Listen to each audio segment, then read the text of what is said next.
Olá pessoal, tudo bem? Espero que sim. Aqui é o professor Carbonieri e eu estou aqui hoje para falar um pouquinho sobre leituras, né? Falar um pouquinho, dar algumas dicas de livros de história para vocês estudarem aí, principalmente nesse período de quarentena que nós estamos.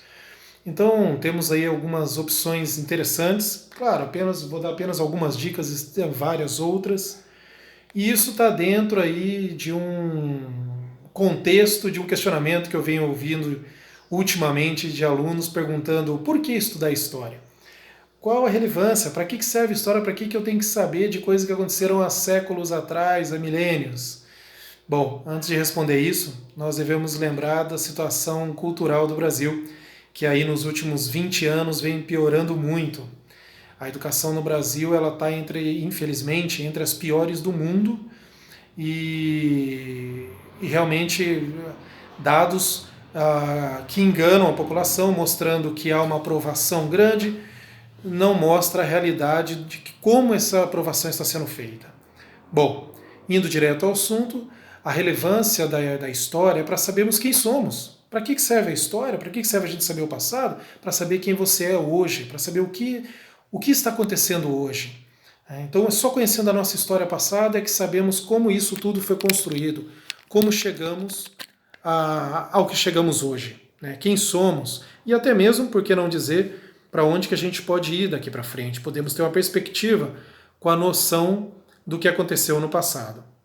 Então, isso se faz através do estudo. Claro, você tem filmes muito interessantes, você tem pesquisa na internet muito boa, você tem uma série de formas de conhecer mais sobre a história. Você tem a audição, você vai ouvindo dos seus avós, por exemplo, acontecimentos passados e por aí vai. Mas o livro ainda se faz muito interessante, muito relevante. É um documento que está ali, não depende de energia elétrica, não depende de nada. Você pega e lê, esse gosto pela leitura, ele desenvolve ainda mais possibilidade cognitiva das pessoas, a capacidade de fala, de escrever. A leitura é muito importante. Então, eu estou aqui hoje, a pequena biblioteca que eu tenho, deixa eu pegar o meu óculos, para dar algumas dicas para vocês de leituras na área de história, é claro. Por exemplo, um livro que eu acho interessante, que para alguns historiadores não é uma referência de documento histórico, porque tem um pouco de curiosidades que não são assim tidos como documentos históricos, mas que contam algumas coisas engraçadas, porém baseado realmente na história. Eu estou me referindo ao Laurentino Gomes, esse livro dele aqui, 1822, que fala justamente do período em que a família real vem ao Brasil. Então temos ali, ó, como um homem sábio, uma princesa triste e um escocês louco por dinheiro ajudaram Dom Pedro a criar o Brasil, um país que tinha tudo para dar errado. Então esse livro aqui conta algumas curiosidades nesse período aí em que a família real já estava no Brasil, né? Já você tinha ali Dom Pedro já como imperador, o pai e a mãe já tinham voltado a Portugal e ele vai acabar ali declarando a independência do país. Né?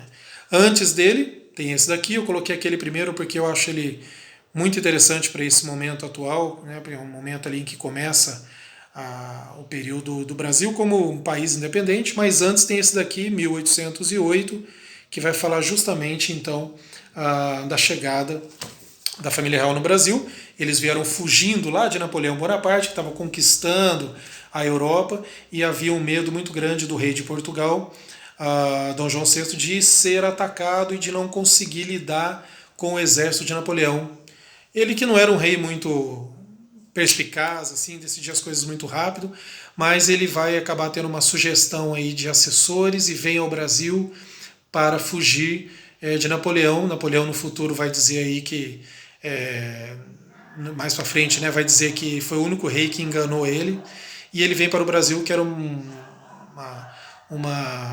só uma colônia de Portugal. Junto com ele traz a maior riqueza que eles tinham, adivinha só o que é? A Biblioteca Real de Portugal, era enorme. E a família real vem para cá, então, um momento muito interessante da história do Brasil.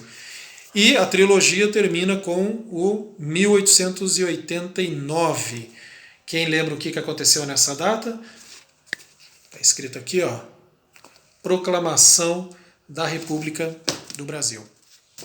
República é essa que vai trazer muitos problemas, mas por isso mesmo vale a pena a gente saber como começou. Tem alguns nomes interessantes aí para conhecer também, ó, José Bonifácio. Tem um outro aqui, também muito interessante, que é... Deixa eu só pegar aqui para vocês. Esse está relacionado lá à história da França, o grande massacre de gatos. Não tem nada a ver com... Não é um livro anti-gatos, eu, pelo contrário, sou um fã desses animais. O que mais? Bom, esse daqui, particularmente, não é dos meus autores preferidos, mas ele ainda é usado como referência na escola. É o Eric Hobsbawm, A Era das Revoluções. Então vai falar aqui Revolução Francesa, Revolução Industrial, dentre outros. E, para finalizar, uma leitura que eu acho que vale a pena também citar para vocês. Esse é um livro mais antigo, Brasil Sempre. Tá? Aqui, na verdade, é uma crítica, né, que se faz em algumas questões do Brasil. Bom, por hoje é só. Espero comentários de vocês aí embaixo, o que vocês gostariam de ver. Alguns livros, quem está lendo algum livro de história aí, comenta com a gente para nós mantermos aí esse contato. Ok? Até mais!